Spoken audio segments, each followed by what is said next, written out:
इस फिल्म की कहानी की शुरुआत कुंग फू वॉरियर से होती है जो हवा में उड़ते हुए दिखते हैं और इस जगह का नाम किंग यान होता है जहां पर बहुत सारे बच्चे कुंग फू सीखने के लिए आते हैं। उसके बाद हम जैंग नाम के एक लड़के को देखते हैं जो इसी स्कूल में पढ़ता होता है, लेकिन वो बहुत भोला और साफ दिल इंसान होता है। वही स्कूल की हेडमास्टर की बेटी तियांग को जैंग पसंद करता था, लेकिन वह उसे अपने भाई की तरह मानती थी। तभी सब लोग खाना खा रहे थे और उसी समय ये बात निकलती है कि जैंग को यहाँ 10 साल हो चुके हैं, लेकिन वह एक अच्छा कुंग फू योद्धा नहीं बन पाया है। इसलिए तियांग उसे समझाने की कोशिश करती है। इसमें पूरे ध्यान से अपनी शक्ति को बाहर लाने की कोशिश करनी चाहिए और उसे डेली ट्रेनिंग भी देती है, लेकिन वो हमेशा उसकी खूबसूरती के कारण अपना ध्यान नहीं लगा पाता था। जिसके बाद उसे याद आता है कि 10 साल पहले उसके माता पिता को मार दिया गया था और इसलिए दोनों यांग के गाँव जाते हैं, जहाँ वो उसे अपनी पूरी कहानी बताता है कि 10 साल पहले जब वो घर लौट रहा था उसने एक बिजली का घेरा बना हुआ देखा था। उसके पिता जो एक कुंग फू मास्टर थे वो डेमन से लड़ रहे थे जिसे उसके पिता ने हरा दिया था, लेकिन डेमन ने अपनी बिजली की पावर का इस्तेमाल कर उसके माता पिता की जान ले ली और पूरे गांव वालों को भी मार दिया था।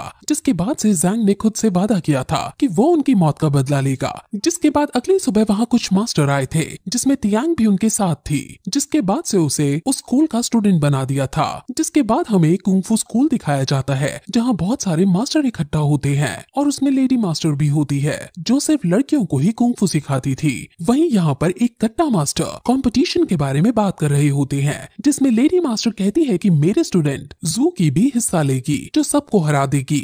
उसके बाद हम देखते हैं कि सब चुपके चुपके जू की ट्रेनिंग देखने के लिए जाते हैं, जहां उसे देखने के लिए सब एक दूसरे को धक्का दिए जा रहे थे, जिसके कारण जैंग जू की के सामने गिर जाता है। जिसके बाद जैंग को पनिशमेंट दी जाती है और उस पर कुछ खुजली वाले कीड़े छोड़ दिए जाते हैं। जिसके बाद तियांग उसे तेल लगाती है जिससे वो कीड़े मर जाएं। तियांग को जैंग को देखकर तकलीफ हो रही होती है, जिससे जैंग को लगता है कि तियांग भी उसे पसंद करती है। अगली सुबह जैंग एक तालाब में जाकर किसी को जोर से बुलाता है, जिसके बाद उस तालाब में से एक ड्रैगन निकलता है। उसे जैंग हमेशा मिलने आता था और उसके लिए खाना भी लाता था। फिर वो ड्रैगन से कहता है कि वह तियांग को बताना चाहता है कि वह उसे पसंद करता है। उसके बाद हम देखते हैं कि तियांग उसके पास आकर उसे कुछ किताबें देती है, जिसके बाद वह उन किताबों की मदद से ध्यान कर रहा होता है। तभी उसका लॉकेट चमकने लगता है, जो उसके पिता ने उसे ये कहकर दिया था कि लॉकेट बहुत शक्तिशाली है, ये तुम्हें कंट्रोल भी कर सकता है, इसलिए तुम्हें इसे कहीं दूर फेंकना होगा। इसलिए पत्थर में हलचल होने के कारण वह उसे फेंकने के लिए चला जाता है, लेकिन वह उसे फेंके उससे पहले ही वहाँ पर एक बंदर आ जाता है। वहाँ पर बंदर आकर उसके पीछे पड़ जाता है और उससे वो लॉकेट छीनने लगता है, जिसके कारण जियांग पानी में गिर जाता है।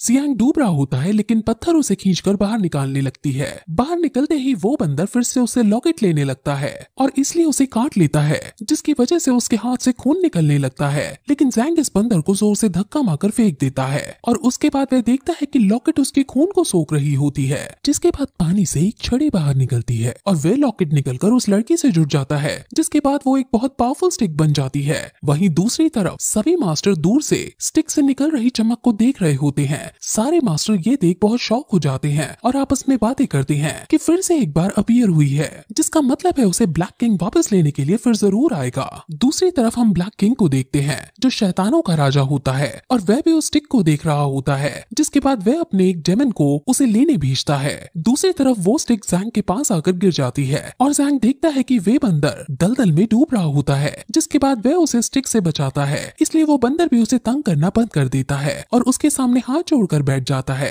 तभी वहाँ एक लड़की आ जाती है और वह उस पर हमला कर उससे स्टिक लेने की कोशिश करती है, लेकिन वहाँ जियू और तियांग आकर उस पर हमला कर देती हैं, जिससे वह वहाँ से भाग जाती है। तभी जैंग नोटिस करता है कि जहाँ उसे बंदर ने काटा था वहाँ से चोट गायब हो गया है, जिससे हमें ये भी समझ आता है कि उस स्टिक में हीलिंग पावर भी थी। अगले दिन हम देखते हैं कि जैंग सो रहा होता है, तब वह लड़की वापस फिर से आती है और उस स्टिक को चुराने की कोशिश करती है, लेकिन वह छड़ी वापस खुद से जैंग के पास चली जाती है। लड़की बहुत कोशिश करती है लेकिन स्टिक नहीं लेकर जा पाती, जिसके बाद सुबह होने लगती है और वहाँ से भाग जाती है। उसके बाद हम देखते हैं कि मास्टर जैंग को भी कंपटीशन में हिस्सा लेने के लिए कहते हैं, जिसकी वजह से वह बहुत खुश होता है, लेकिन उसे पता चलता है कि तियांग उसे नहीं बल्कि किसी और को पसंद करती है, जिसकी वजह से वह बहुत उदास हो जाता है। इसलिए वह वहाँ से चला जाता है। जिसके बाद हम देखते हैं कि एक लड़की के पीछे कुछ लोग भाग रहे होते हैं, लेकिन जैंग को लगता है कि वह उसके पीछे भाग रहे हैं, इसलिए वो भी डर कर भाग रहा होता है। जिसके बाद दोनों एक गुफा में पहुंच जाते हैं, जहाँ पर वह वह लड़की फिर से जैंग के स्टिक को लेकर भागने की कोशिश करती है, लेकिन वो स्टिक उसे दोबारा जैंग के पास लाकर पटक देती है, जिसके कारण वो बेहोश हो जाती है। जब उसे होश आता है तो वो जैंग के पास जाकर उस पर हमला करने की कोशिश करती है, लेकिन जैंग उसके लिए खाना बना रहा होता है, जिसे देख वो पिघल जाती है, इसलिए वह उसे मारने का इरादा छोड़ देती है। उस दौरान दोनों में अच्छी दोस्ती भी हो जाती है। अभी देखते हैं कि कंपटीशन शुरू हो जाता है, जिसमें मास्टर सभी को बताते हैं कि सभी स्टूडेंट में से बॉल 63 स्टूडेंट को चूज करेगा, और जिसके पास में भी नंबर 1 वाला बॉल आएगा वो दूसरे राउंड में चला जाएगा।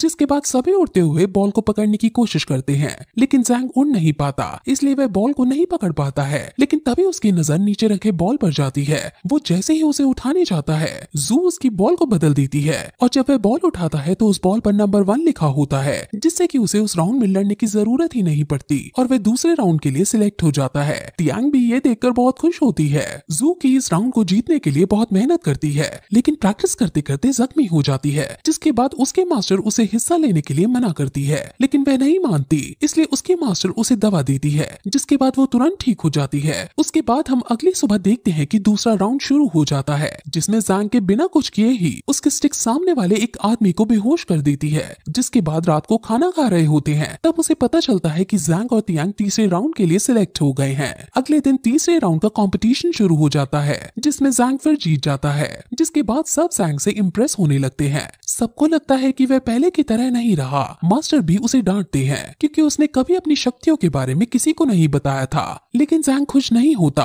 क्योंकि वह खुद के बलबूते नहीं बल्कि छड़ी के कारण जीत रहा होता है, इसलिए वह उस स्टिक को फेंक देता है। दूसरी तरफ तियांग और जूकी के बीच कंपटीशन हो रहा था, जिसमें जूकी जीत जाती है। रात में हम देखते हैं कि जैंग का बंदर उसे गुफा में ले जाता है, जहाँ पर जूकी बेहोश पड़ी होती है। जिसके बाद जैंग उसे दवा देता है, जिसे पीकर वो ठीक हो जाती है। जिसके बाद जूकी भी उससे काफी इम्प्रेस हो जाती है और कहीं ना कहीं उसे पसंद करने लगती है, क्योंकि अगले दिन दोनों की फाइट होने के बावजूद भी वह उसे बचाता है। जिसके बाद अगले दिन कंपटीशन में जाता है, जहाँ पर उसके मास्टर से कहते हैं कि तुम अगर नहीं भी जीतते हो तो भी कोई बात नहीं, क्योंकि तुमने लास्ट राउंड तक जाकर ही हमारे स्कूल का नाम रोशन किया है। फिर उन दोनों में फाइट स्टार्ट हो जाती है, लेकिन स्टिक ना होने की वजह से जैंग सही तरीके से नहीं लड़ पाता और दूसरी तरफ जूकी उसे आसानी से घायल कर देती है। लेकिन तब भी जैंग हार नहीं मानता। जिसके बाद जूकी उस पर अपनी तलवार से हमला करने जा रही होती है, लेकिन तभी वहाँ पर जैंग की स्टिक आ जाती है और उसके तलवार को रोक देती है और फिर से उसके खून को सोख लेती है। जिसके बाद जूकी कमजोर पड़ जाती है और जैंग उससे जीतने लगता है, लेकिन वह जैसे ही जीतने जा रहा होता है वह अपने आप को रोक देता है और हार मान जाता है, क्योंकि वो जूकी को चोट नहीं पहुंचाना चाहता था। जिसके बाद हम देखते हैं कि वो लड़की जो जैंग से छड़ी चुराने की कोशिश कर रही थी, वो अपने से भी खतरनाक डेमन फोर्स के पास भेज देती है। वहाँ पर मौजूद तीनों डेमन बहुत खतरनाक होते हैं, जो कि सभी बच्चों पर हमला करने लगते हैं। जिसके बाद सभी मास्टर एक जगह बैठकर डिस्कस कर रहे होते हैं कि जैंग शैतान ताकत का इस्तेमाल कर सारे कंपटीशन जीत रहा था, जो कि रूल्स के खिलाफ है, और इसलिए जैंग को मार दिया जाएगा। वे लोग उसे मारने वाले होते हैं, लेकिन तभी तियांग वहाँ पर आ जाती है और सभी मास्टर को बताती है कि 3 डेमन आकर सभी पर हमला कर रहे हैं, जिससे कई स्टूडेंट्स मर चुके हैं। जिसके बाद मास्टर जैंग को कैद कर देते हैं और वहाँ से चले जाते हैं। तभी वे लड़की वापस आ जाती है और सभी को बेहोश कर जैंग वहाँ से ब्लैक किंग के पास ले जाती है। वे जैसे ही उसके पास जाता है, वे किंग उसकी स्टिक को अपने पास खींच लेता है, लेकिन वो स्टिक फिर जैंग के पास वापस आ जाती है। जिसके बाद उस किंग को गुस्सा आ जाता है और उस पर हमला कर देता है, लेकिन बीच में उस किंग की बेटी आकर उसे बचा लेती है, लेकिन वह उस पर हमला कर देता है, जिससे वो बेहोश हो जाती है। जिसके बाद वहाँ पर जैंग और किंग में फाइट होने लगती है, लेकिन तभी वहाँ पर सभी मास्टर स्टूडेंट्स भी आ जाते हैं और उस किंग पर हमला करने लगते हैं, लेकिन उस किंग के ताकतवर होने के कारण वह सभी को आसानी से हरा देता है। और दूसरी तरफ जूकी और तियांग किंग की बेटी पर हमला करने लगती है, लेकिन जैंग अपनी छड़ी की मदद से बीच में आकर उसे बचा लेता है, लेकिन तब भी वह बहुत बुरी तरह से घायल हो चुकी थी। वहीं उधर सारे मास्टर किंग को हराने में लगे हुए थे। तभी जैंग को किंग की शक्तियों को देखकर 10 साल पुरानी बात याद आ जाती है कि किस तरह की शक्ति ने पूरे गांव वालों को मार दिया था। जिसके बाद जैंग अपने मास्टर के साथ मिलकर उसे लड़ने लगता है, जिसके बाद वह उसे हरा देता है। लेकिन किंग जाने से पहले सबको चेतावनी देता है कि जैंग के पास जो स्टिक है वह उस वजन को कंट्रोल करती है, इसलिए जैंग सबको जान से भी मार सकता है। जिसके बाद सभी मास्टर मिलकर उस पर हमला करने लगते हैं, लेकिन वह सभी को हरा देता है और उसे अब वे स्टिक पूरी तरह से कंट्रोल कर चुकी होती है। तभी जैंग को याद आता है कि उसके पिता को उन्हीं मास्टर में से एक ने मारा था। जिसके बाद वह अपने मास्टर पर हमला करने वाला होता है, लेकिन तियांग बीच में आकर उसे उस स्टिक के कंट्रोल से बाहर निकाल देती है। जिसके बाद वो जूकी से कहता है कि मुझे जान से मार दो, अगर मैं जिंदा रहा तो मैं सबको मार दूंगा। इसलिए जूकी उसे मारने जाती है, लेकिन लेकिन तभी उसका दोस्त आकर उसे बचा लेता है, जिसके बाद जूकी उसे कहती है कि वे उसे मारेगी नहीं, बस वो यहाँ से दूर चला जाए। इसलिए वो किंग की बेटी को लेकर यहाँ से चला जाता है, जिसके बाद कहानी यहीं खत्म हो जाती है।